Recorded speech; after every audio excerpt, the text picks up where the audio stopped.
আগে গরু নিয়ে রাখতে বলছিল, তো আমাদের গরু তো অনেক দুষ্ট, এই কারণে আগে নেওয়া হয় নাই। আসতেছে না, দাঁড়াই রয়েছে খুটকি মেরে। দেখেন এটার ফালানোয় অনেক কষ্ট হয়ে যেতেছে। দেখেন কতগুলা মানুষ। আমাদের কোরবানি সবসময় বাড়িতেই দেওয়া হয়, হুজুর আসে বাড়িতে। এহে আসসালামু আলাইকুম, কেমন আছেন সবাই? ঈদ মোবারক, সবাইকে জানাই কোরবানি ঈদের আন্তরিক শুভেচ্ছা ও অভিনন্দন। চলে এসেছি কোরবানির ভিডিও নিয়ে। তো আজকে আমাদের কিভাবে কোরবানি হয় এবং কোথায় কোরবানি দেয় আর কি কি ঘটে, কি কি হয়, সবই ভিডিওতে দেখতে পাবেন। তো সবাই পুরো ভিডিওটি না টেনে দেখতে থাকুন। আর যারা আমার চ্যানেলটিকে এখনও সাবস্ক্রাইব করেননি, আমার চ্যানেলটি প্লিজ সাবস্ক্রাইব করুন। এই যে আমাদের গরু এখন বের করা হবে কোরবানি দেওয়ার জন্য। গরুটা তো অনেক পাজি। যে বের করতেছে আমার শ্বশুর, আমার ভাসুর, দুজনে মিলে বের করতেছে। আরেকজন আহান লাগসাল মনে হয়নি বাবা, আরেকজন নিয়ে আসতেন।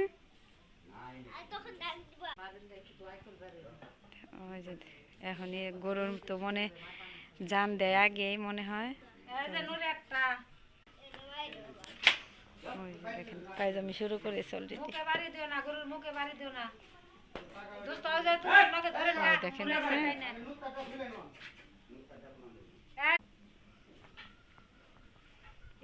ভাই যান বাবার ওনে যান, তা ওই ওনে দাঁড়াবনি।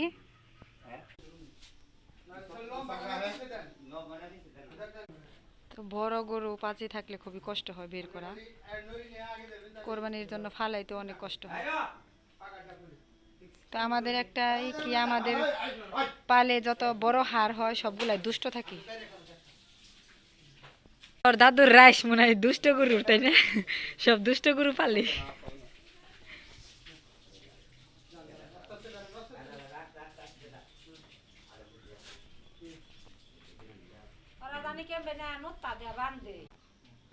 তার মধ্যে বড় দুষ্ট গরু বলতেছে হুজুর আসছে, আগে গরু নিয়ে রাখতে বলছিল। তো আমাদের গরু তো অনেক দুষ্ট, এই কারণে আগে নেওয়া হয় নাই।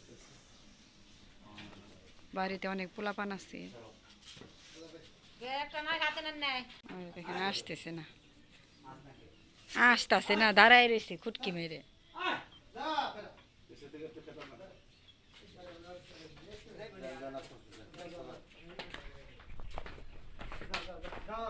মাথায় বাড়ি দেন।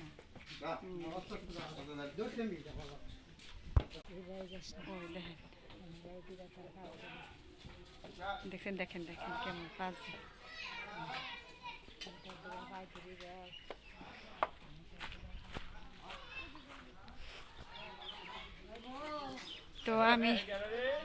তো আমি গরু ফালান পর্যন্ত দেখতে পারবো, যখন কোরবানি করা হবে ওইটা আমি দেখতে পারি না, আমার হাত দুর্বল।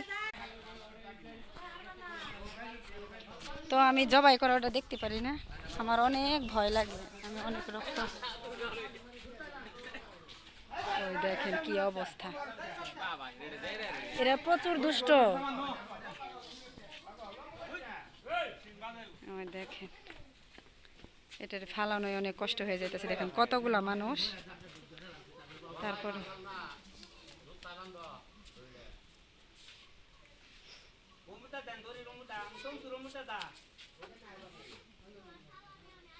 তো এগুলা এখানে অনেক সবাই কিন্তু মোটামুটি প্রায় সাহসী। তো এখানে আমার শ্বশুর আর আমার যে ভাসুরটা বেশি সাহসী। তো সবসময় মাথার কাছে আমার শ্বশুর থাকে, আর আমার ওই যে লাল গেঞ্জি পরার ভাসুরটা থাকে।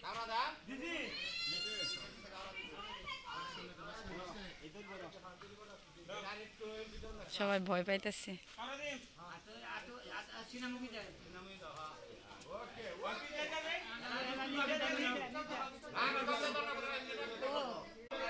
আমার শাশুড়ি ভয় পাইতেছে, কোথায় দেখেন এসে লুকাই আছে।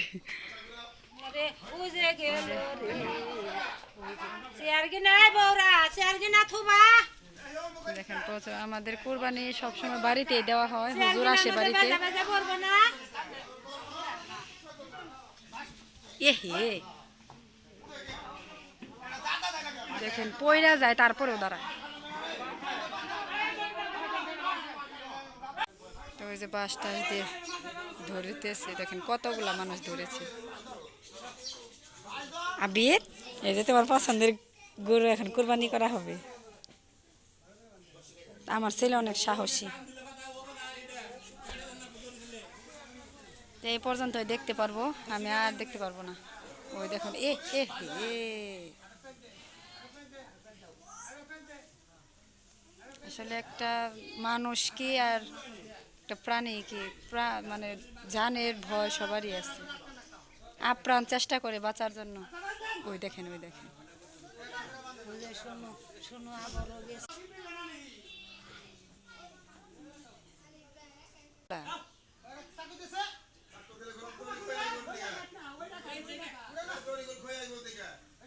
দেখেন, এখন পর্যন্ত শান্ত করতে পারতেছে না জব করার জন্য।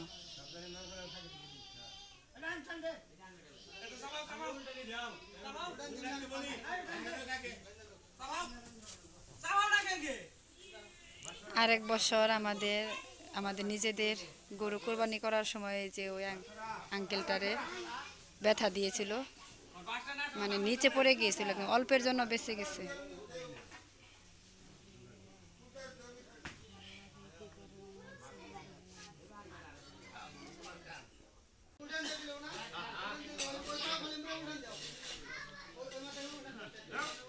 আরে কেমনে করে কি করতেছে গো।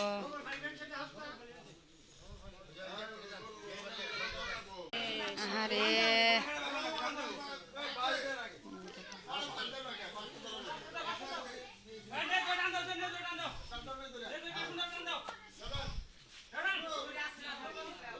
ওই যে এখন গর্তর কাছে নিল, ওইখানে ই করবে, জব করবে।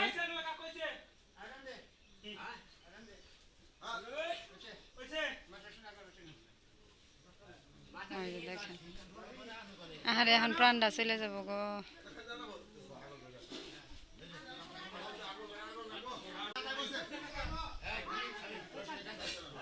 দুষ্ট গরু থাকলে একটু এই সমস্যাটাই হয়, অনেক সময় লাগে। শান্ত গরু থাকলে এরকম হয় না। আমাদের গরুগুলা দুষ্ট হওয়ার কারণ আছে, গোয়াল থেকে কখনো বের করা হয় না, ওই জাস্ট যেদিন বিক্রি করে ওই দিন, আর যেদিন কোরবানি দেয় ওই দিন। তো ওই যে এখন জব করবো, এখন আর থাকতে পারবো না আমি। কোরবানি হওয়ার পরে দেখেন ধান নাড়তেছি, যেহেতু কয়েকদিন বৃষ্টি ছিল দোয়ের, আমাদের কিন্তু পাকা দোয়ার, তাও দেখেন যে মাঝখান থেকে ভিজে উঠতেছে। তো আমি নেড়ে দিচ্ছি, আর আমার শাশুড়ি মাঝখান থেকে নিয়ে এই যে ভেজা জায়গা পাতলা করে দিচ্ছে, শুকাবে, তারপরে আবার দেওয়া হবে। তো শুধু নাড়ার তালেই থাকতে হবে, নিজে এগুলো তো দিতেই পারিনি এখনো। আর কোরবানি করা হয়ে গেছে, এখন ওগুলো চামড়া, ওই যে চামড়া আলাদা করতেছে। আর আমার ছেলে দেখেন যে দাঁড়িয়ে আসছে, হাসতেছে।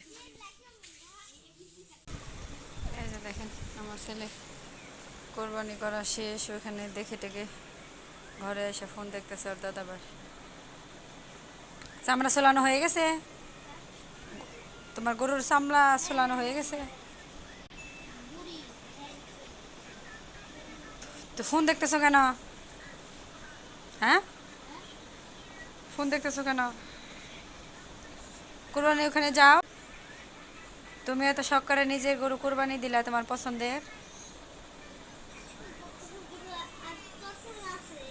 এখন আর তরতাজা নাই, এখন তো কোরবানি করে ফেলছো, তাই এরকম হয়ে গেছে। এই যে বিছানাপত্রের কি অবস্থা করে রাখছো, ওঠো, বিছানায় ময়লা বাবা, এই দেখো যে বিছানায় ধান নিয়ে আসছো, ওঠো ওঠো ওঠো।